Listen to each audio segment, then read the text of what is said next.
What's up, everybody? It's Navi Robins, and this is How I Create. Welcome to This Is How We Create, a show that digs deeper into the creative life of contemporary artists of color. Discover what feeds their creativity and how they found or are finding their artistic voice. Through these intimate and candid conversations, you'll gain insights into the lives of creative professionals of color that are hard to find anywhere else. Welcome to This Is How We Create. My name is Martine Severin, your host. Today, I have the pleasure of speaking with Navi Robins, a Chicago-born author and graphic designer whose diverse cultural experience have profoundly influenced his creative work.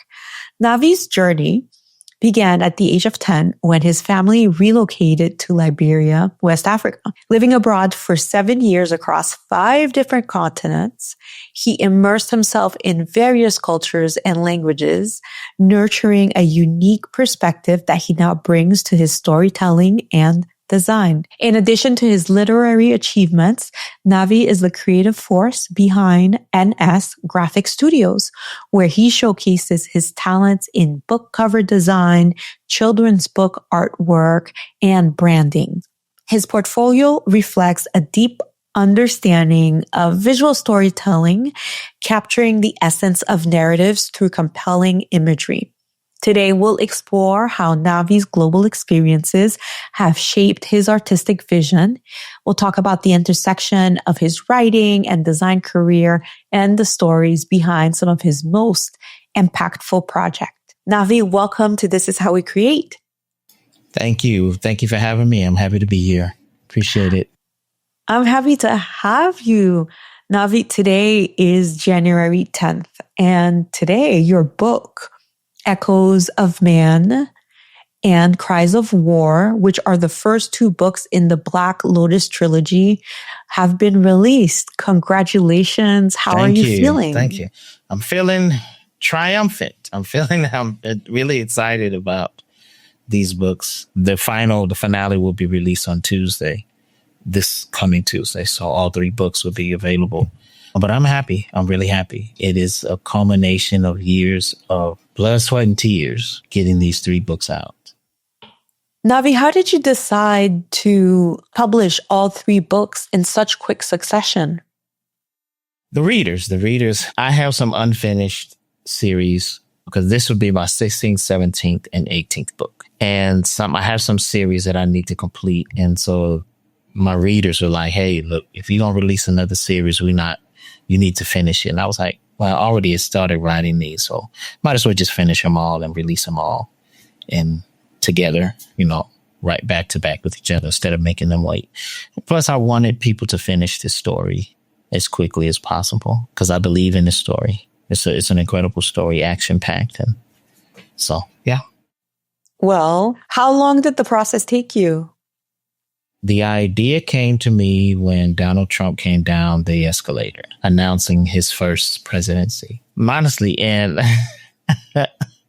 I looked and said, what would be the odds? Because of the type of men that kind of gravitate to his persona. And I was like, what would be the odds? And it just flowed into that. I was working on other projects for myself and other people, but throughout the years, just bit by bit, piece by piece, and I allowed the things that were happening around me in the world to kind of push on the story. And during COVID and everything that happened after that just added everything that I needed. And I think the reversal of Roe v. Wade was kind of like the final damn. It was kind of like, okay, that's it. And so it just allowed me to complete it at that point because it's a very intricate story that it's a lot of detail, a lot of moving pieces and thought-provoking conversations and action. But I wanted it to resonate with someone while you're reading it. You can kind of be like, I could see this happening.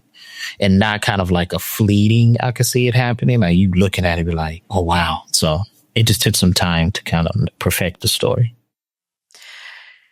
Wow. I mean, as you were chatting, I was thinking about Octavia Butler's books and how she based, I think it's Kindred. I forget which book was based in Altamira. And, today we are the last few days, at least, we're seeing Altamira in California burn down. And I remember reading these books and her describing the fires in this town and how everyone had to leave. And I think it's a month to the date of 2025, February 2025. And this is going down. It's really scary. So tell us a little bit about the series. So the series is about a world where women have inherited the earth. A virus has the Y chromosome virus during the 100-year Third World War has eradicated all males. There are some that are immune, but for the most part, 99% of the male population on the planet is dead. And women had to pick up the pieces and, keep humanity going. And so women created their own societies, the utopian societies, but because it's just women, they had to use science and genetics in order to advance the human condition. So 200 years after the virus pandemic, they've created this futuristic utopian society, and they have been dedicated to making sure that men never return. So it's just like they have babies through artificial insemination, but only daughters. If a woman, sometimes it happens, a woman can be pregnant with a male child and it's forbidden. And sometimes those women will flee the cities or run away and try to keep their male child, and they're hunted. And everything seems to be okay until the virus reemerges. But it is different. It is now mutating the women into these feral zombies. And they're not just your run-of-the-mill, mumbling, bumbling. Like, the more they infect, the smarter they get, the stronger they get, the faster they get. So they're not just like mindless hordes. They actually think. They actually can hunt. They actually can process things. So, and I did that because these women in the future, they are extremely powerful. They're genetically enhanced. So they're smarter, they're faster, they're stronger, they're more beautiful. So they are a force to be reckoned with. And for me, it's like, how can you elevate the heroes of the story unless you actually elevate the villain? So just a mindless hordes of zombies just wouldn't be enough. They definitely need to have formidable adversaries. So. Mm. I always thought about all of these sperm banks that there are about, what do you do with all, that's a whole lot of genetic material. Using. And that's exactly what they're using. Yes. It's a seed bank, to say the least. Well, so normally on the podcast, we start at the beginning where we reflect a little bit on the guest's background to see how they were first really interested in the creative arts. For you, you have such an interesting background. Can you tell us about what is it about storytelling that grabs you? And can you share about your first memory of really loving storytelling and how you thought that potentially you'd want to be a writer? Yeah. It started at an early age. I started reading entire novels at 4 or 5. I think about 4. My mother, when I was younger, she was a horror movie. She was like a horror fanatic. So she had one of those old school beds with the bookshelf as the headboard. And she would have Stephen King, Dean Koontz, all of these different horror books. And I'm not supposed to read it, but when she's at work, I would get home from school early and I would sneak in there and grab, Stephen King's Salem's Lot, and I'm reading and I'm terrified, but I can't put it down. And I'm reading these books and then I would put it back and try to keep it where she had the bookmark.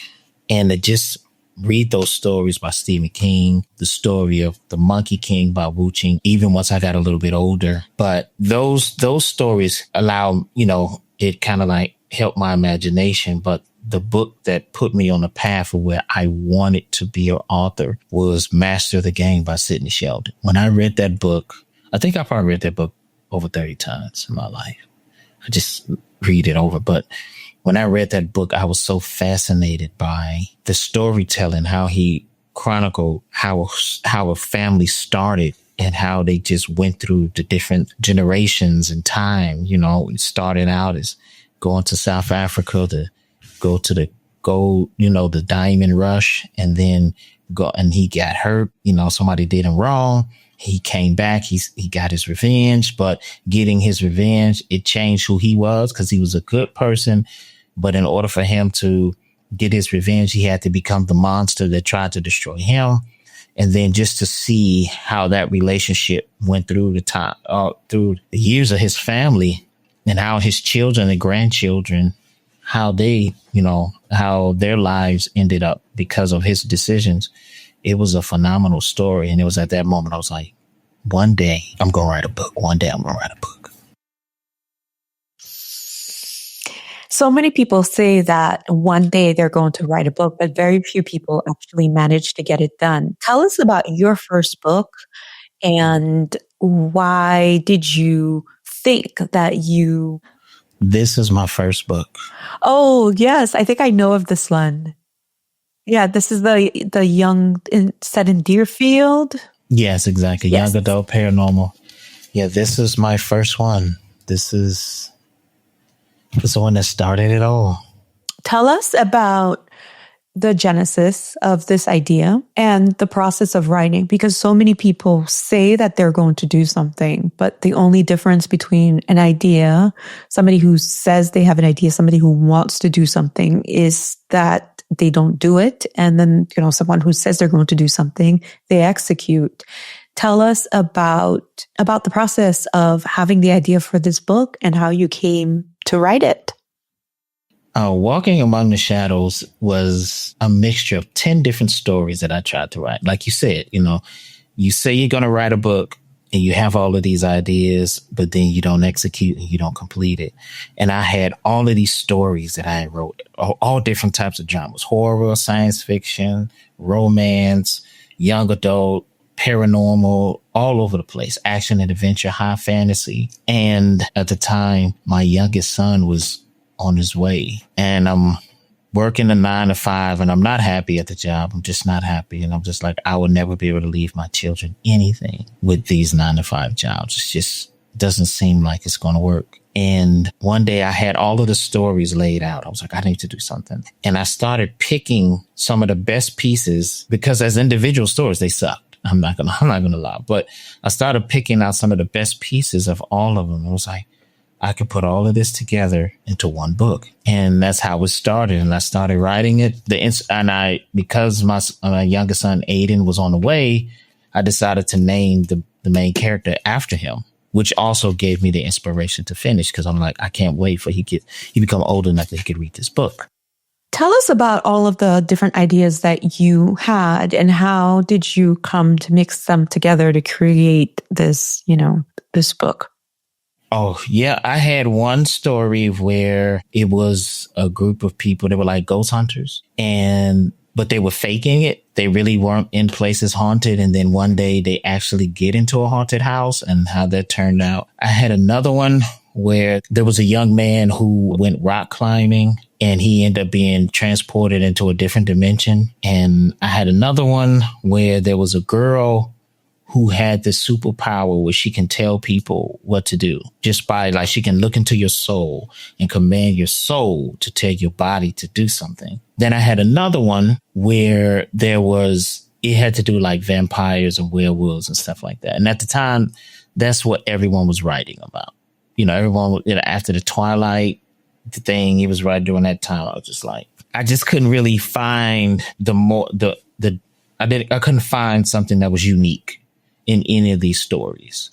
They just kind of started leaning towards what was already out there. And so I said, let me take bits and pieces of this, so there are elements in this story of the main character, his sister, Sarah.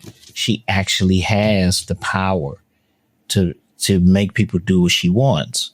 And then there's other elements where Aiden can teleport himself to different places in the universe if that's what he wanted to do.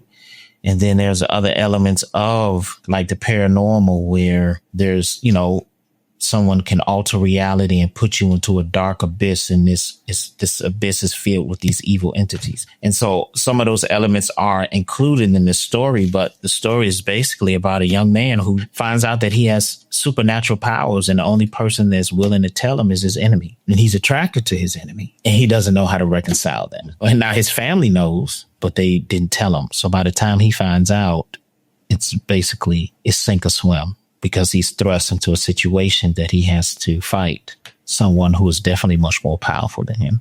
Mm. Oh boy. That sounds so good. The book sounds really amazing. And so you were talking about how when the third version of the Black Lotus book comes out, that's going to be your 16th or 17th book? 18th. 18th. Excuse me. 18. Gosh. Well, tell me about world building, Navi.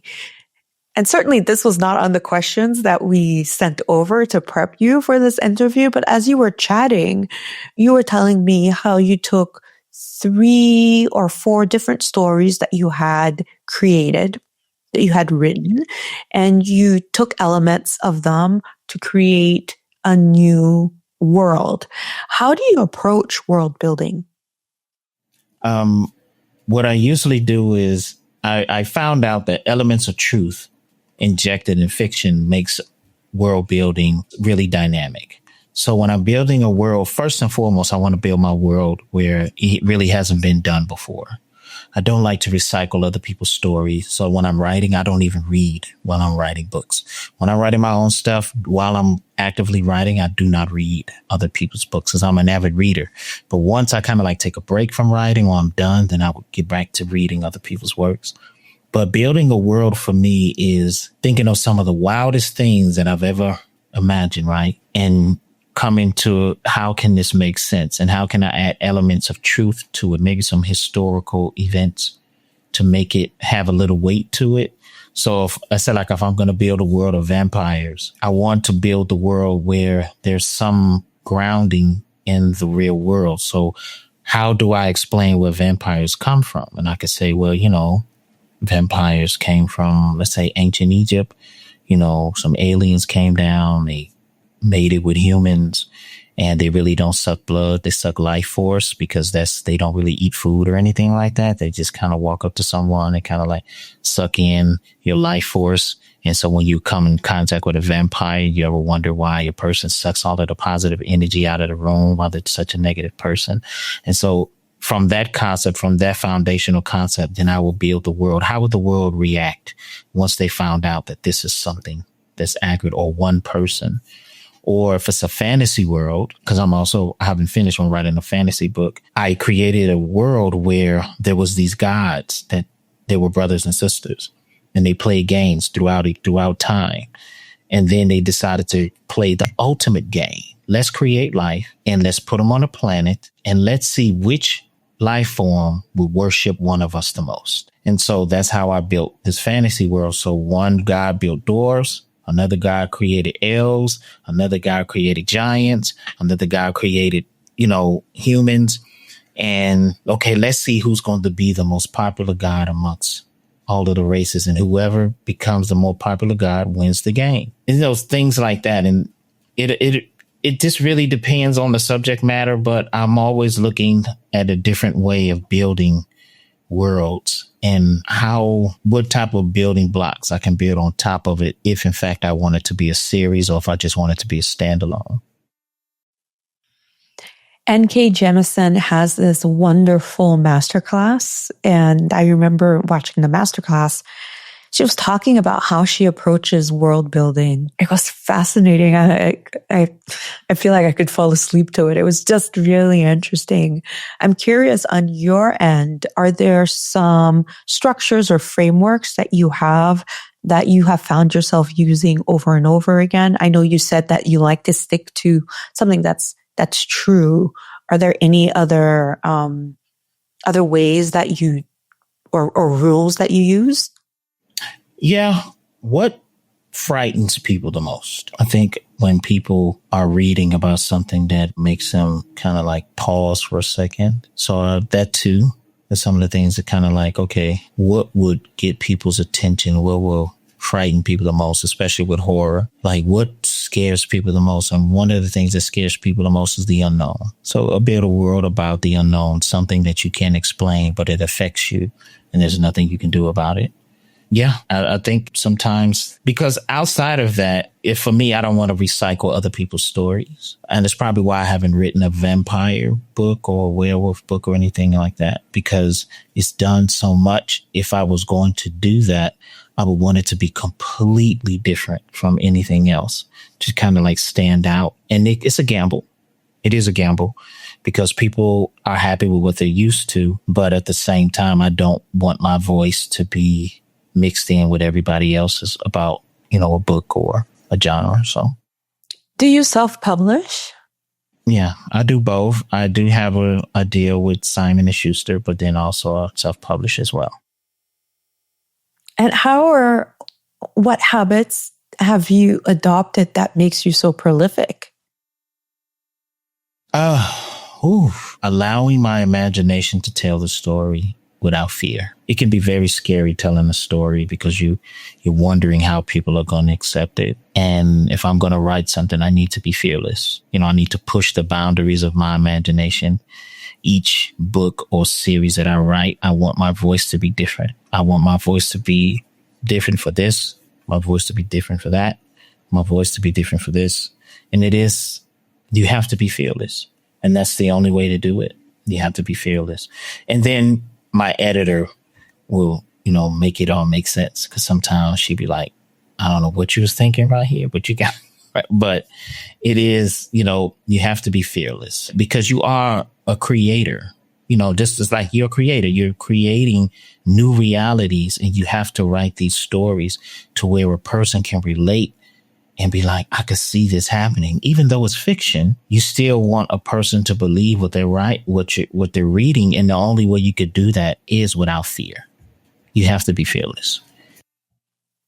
Is that something that has always been in you, or is that something that you developed over time? I've always been fearless. Sometimes apprehensive because sometimes the fearlessness might get ahead and I might do something or try to write something that's just like completely far-fetched, or it might end up being extremely offensive. But I've always been fearless. Like, hey, if I thought about it, let's do it. All right, we're going to keep drilling in on writing. That's because I'm really curious, and I am writing my first book this year. I did my prospectus, I did the introduction, and I've outlined the whole book, but I'm now working on chapter 1 through 4, and I've just finished the outline for those chapters. So walk me through your routine, and it could be day to day, day in, day out. What are some of the things that you do? What cadence have you noticed that you follow over the years that it's taken you to write 18 books? 18 books, yeah. Music is one. I need music. I can't write without it. What kind of music? I am addicted to Afrobeats at this point. I'm addicted to Afrobeats. Before R. Kelly got into it was R. Shenanigans, Kelly. Yes. R. Kelly was my muse. It didn't matter the genre. It did not matter the genre. I could listen to R. Kelly and write horror. I can listen to R. Kelly and write action adventure. I can listen to R. Kelly and write espionage. It did not matter. But once he got into his shenanigans, I had to replace, and Afrobeats have definitely been my muse. Sometimes, R&B, like 90s R&B, but Afrobeats, I have hundreds of hours of Afrobeat music on my phone. And I just put it on and I listen. And I'm a freestyle writer. So I know what the story is about. I kind of know how I want it to end, but I allow my imagination to guide me. So as I'm writing, I'm surprised. It's almost like I don't know what's going to happen because my imagination is guiding me. But doing it that way it has its caveats, which is writer's block, because sometimes the voices are not talking. The imagination is not moving. It could be stress of life. It could just be life. It could be distractions. And so my imagination be like, oh, we're fine. And I know, like, when you outline things, it's different because you know where you need to go. You see that next point. You have that next, bullet point, the next marker. But the way that I write is just kind of like whenever my imagination says this is where you need to go, then that's where I go. So, but the daily routine is to get up early, get the kids ready for school. Once they put on the bus, I come in an hour right till about 1:00 in the afternoon. And then I will start working on other projects for other people, whether it's graphics designing or mentoring other authors, doing some of their projects, designing book covers or children's book illustrations. And I do that until it's time for helping with homework and cooking dinner and stuff like that. I try to write every day. But it's not a foolproof, because some days it's just, I just don't have it. And I used to panic about that. I used to stress about it, but I don't stress about it anymore, because stressing about it just makes it worse. So I don't stress about it anymore. Some days you have to allow your mind to rest and not force it. Otherwise you will write something that it's not good quality. You just throwing something together, which could destroy the story, because it's difficult to know that you just threw something together and you're 5 chapters ahead of it, because now you got to go back and fix it and fix all of the chapters after it, because the story was led a certain way and it shouldn't have gone that way, but you were forcing it because if there's a deadline or a word count or something. So usually when the voices aren't voicing, I just be like, you know what? Okay, I'll go do something else. Or sometimes that genre that I was writing, I'm not really thinking about that, because I'm writing several different books at the same time. So some days I'm in the mood for science fiction, and other days I'm in the mood for fantasy, and another day I'm in the mood for horror. So I feel like writing something scary. Let's do that. That's so good. I think with time and with age, you always come to realize that you have a pattern, you have a cadence, and you can either fight that cadence or you can just embrace it. And it's a lot easier to embrace it, isn't it? Yes, it is. You do. You have to embrace it. Or again, like I said, you panic, and that writer's block become an extended period of depression. I've had writer's block last 2 years. Oh. Yeah. 2 years. Does that mean if you've had writer's block for 2 years that you're not writing anything? Or does that mean that you are writing, but not specifically what it is that you've wanted to write?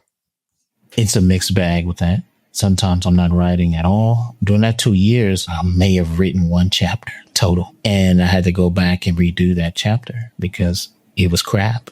It wasn't what I was supposed to. That 2 years was hard. The 2 years was hard. I actually thought that I had lost it. I thought that I could no longer write. I really did. And I was terrified because I love to write. I love to be an author. And then some things happened in life and some of that stress was lifted and I started writing again. And I was like, yes, I still got it. I was ecstatic because I just knew. I was just like, well, I guess I'll have to find something else to do. But now I'm writing almost every day. Almost every day. That's brilliant. Yeah. That's brilliant. How did you come to find your artistic voice? It started earlier with drawing. I was born with a lot of talents, and being able to draw was one of them. And, telling the story with pictures eventually translated over to telling the story with words. But it was always me wanting to draw a Disney character or a comic book character, Superman, Batman, Bugs Bunny, Mickey Mouse. And then from drawing all of these pictures, I'm looking at the pictures. I put words to this, but it did start with just pictures, just drawing pictures. Oh gosh, Navi, I think I could talk to you forever. But thank you so much for coming on and for sharing your expertise with us and for sharing tips. And I feel in some ways that this episode feels selfish because the questions I was asking you were answers that I wanted, and I feel good. I feel good. Thank you. You're welcome. I'm always here to help. Hi there.